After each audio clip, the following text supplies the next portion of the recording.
তরকারি। আরে গ্রান্টে কি আছে দেখুন না, সব ঠিক আছে। বাহ, বয় ভাই।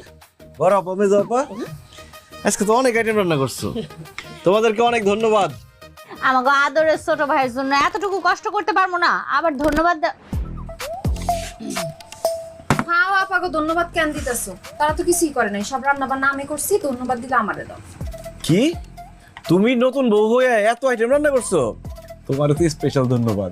আচ্ছা ঠিক আছে, পরে ধন্যবাদ দিস, আগে আমরা বইনেরা খাইয়া দেখি নতুন বউ কেমন রান্না করলো। আই খা খা খা।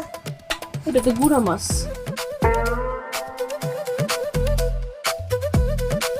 কি ব্যাপার, তোমরা সবাই হা করে রয়েছো কেন? ও বুঝছি, আমার বউয়ের রান্না এত মজা হয়েছে, খায়া হা হয়ে গেছে মুখ না? আবার কি হয়েছে?